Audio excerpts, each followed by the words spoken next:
Mbona jina daktari? Yes, Dr. OFWENEKE, the eagle himself. Yeah. Daktari ni kitu umesomea ama tu ni jina ume? No, jina ni hiyo, but mimi I did something totally different. Yes, yeah. Na pia ukajifine kwa comedy. Yes. Bro, leo ni siku kubwa of course hapa kwa mwenzetu Akudenja. So unaweza tuambia hatujaiona kitu kama hii Yes. No, it's because we do want to get embarrassed as an industry whereby we're not able to come through for our brother. I mean, he was not feeling okay.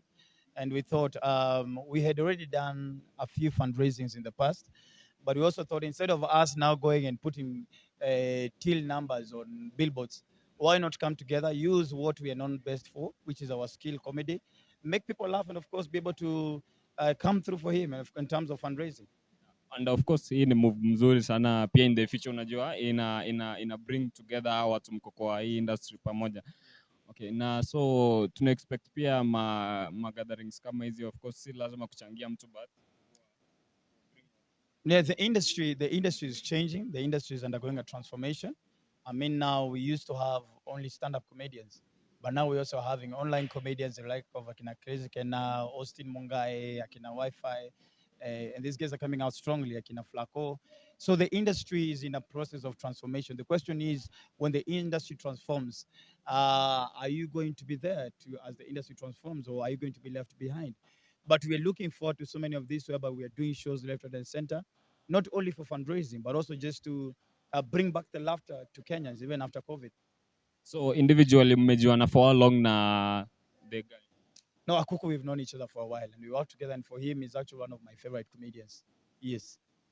Moving from from hapa kwa event ya leo, kwa show yako tunaona unafanya pia kazi mzuri sana. Thank you so much. Juzi pia tumeona umeleta the former wife to Mla. Yes. Na ukatake decision fulani ya kumtakia insurance. Yes. I would really want to respectfully. I don't talk about people's relationships, especially when they're not there. So allow me to pass the question. Yes. So tukisonga mbele pia ma entertainers wengi pia ma youth wameingia kwa politics. Ni of course pia watu kama kina Jalan. Yes. Ni kitu pia umefikiria hapa? When the time is right, then I shall hit the call if it comes. I think wale wenye washaingia, unajua kuna wale MPs wenye wameingia. Yes. Wanafanya kazi mzuri. I'm not very much impressed. I'm a little bit disappointed because I haven't seen them do as much. But I believe that given a second chance and even this lot of artists who are also getting into the industry, they're also going to. I know them closely. I know MC Jesse closely. I know Jalango closely. I know Walter Mungare, who is now vying for presidency. I know him closely as well, and I know they'll do a good job if given the opportunity. At least I know. I know Jago has really done much in terms of for Vijiji. I know he's really done a good thing. Who else is an artist? Sabina Shege was also in the media, and she's done an amazing job. Nesula Lesuda, who is the current women rep for Samburu, has also done a good job on her side. And I don't know who else. Who else was an artist and got into the yeah, basically those ones. Okay. Na ni kitu gani ile unajua tuseme mtu amekuwa kwa industry for long. Ni kitu gani ile wewe as an individual unaona anafaa ku come back to the industry pia asaidie?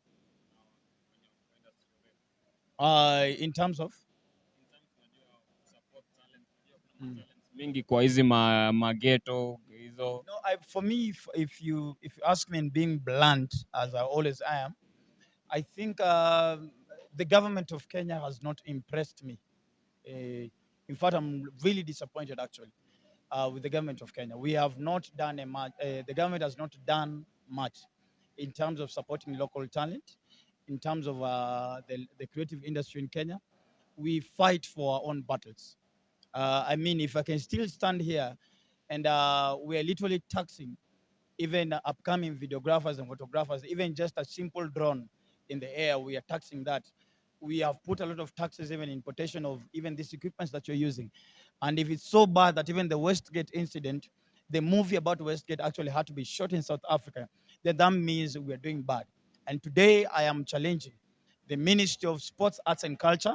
I'm challenging them and asking them, for those 10 or 5 years you've been in power, what have you done for the creative industry in Kenya?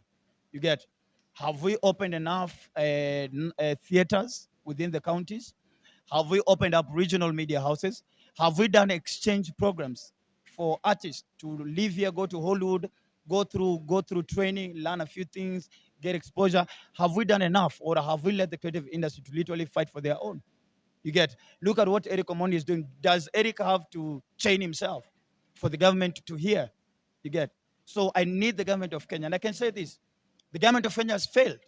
When it comes to, it has failed creatives, it has failed musicians, it has failed artists, it has failed comedians, it has failed the creative industry. The government of Kenya, it's not about hospitals alone. You get, it's not about schools, it's not about roads, it's not about ICT. It's literally about also something, because whether we like it or not, the future of Kenya lies in the creative industry of Kenya. If the creative industry in Nigeria is the number 2 most powerful after oil, earning them an average of $300 million a year annually, then what about Kenya? These Nigerian people run here because they know when they run to Kenya, they can charge 3 million Kenyan shillings and Kenya will turn up. You get. But how is the Kenyan government making it easy for us to be able to do shows here, for us to build brands here? What are the special packages that we have for artists?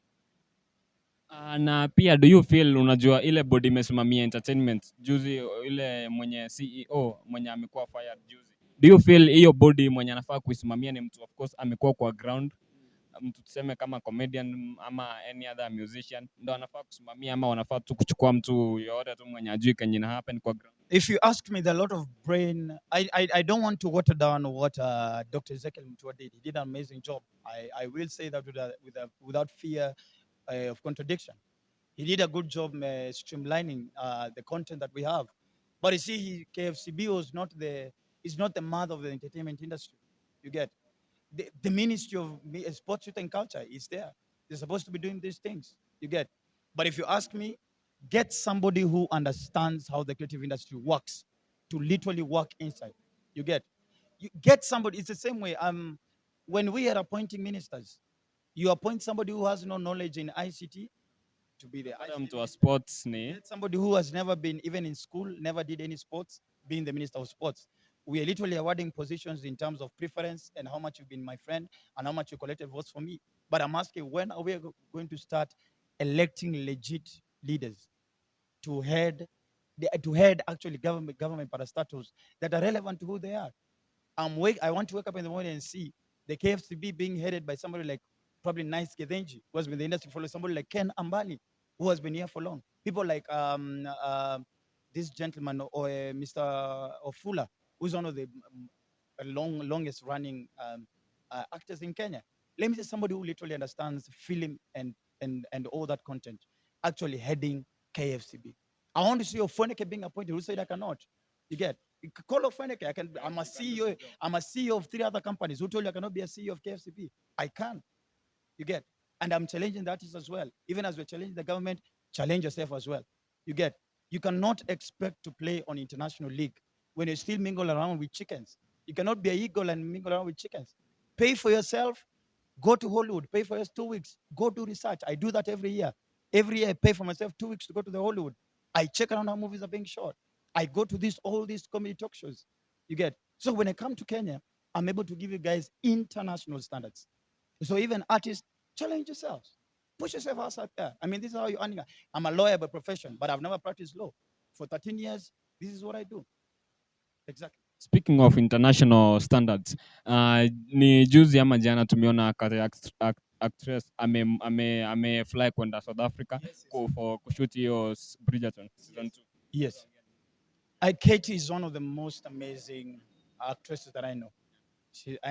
Trust me, Kate has only started. Kate is the beginning. She's just at the beginning. And if you have more of them being supported by the government, then we are good to go. Lakini so do you feel industry yetu ama movie industry iko ina move in the right directions tukiona watu kama hao wakiingia? We are moving in the right direction alone. Everybody is fighting their own battle. You get. Whenever I'm going to the for shows in the UK, US, South Africa, whatever, there's no day the government has supported me or somebody. It's those guys who watch me on YouTube and say, "Hey, that Kenyan guy is dangerous. Let's call him." You get.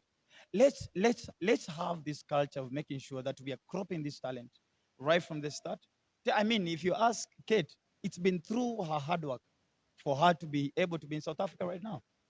Exactly. Na una feel ni kama Wakenya wana support sana talent yetu juu juzi kumetokea hii movie ya Young Rich and Famous African. Pia Eric Omondi alikuwa ametoa show almost close na hiyo wife material. Do you feel ni kama watu walikosa kusupport local content yetu lakini wakasupport? No, nobody failed to support. We are just not ripe enough as a society. Yes. When we get there, we'll be ready. I just felt probably Kenya was not ready enough for, because it was it was good content, well packaged. I mean, we can always improve on a few things on the show, and it can get better. I mean, there's the Bachelor, there's the Bachelorette, there's the Love is Blind show. So a few things in there with a few collaboration from guys. Wife Material can actually end up being the biggest reality show after Big Brother in Africa. Yeah. Na tukimalizia tumeona watu kama Eric akisupport nini presidential candidates, na wewe hatujaona ama kuna plans? Nah, nobody has impressed me yet. Nah, no, nobody has impressed me yet. I'm very particular about who I want them to lead me.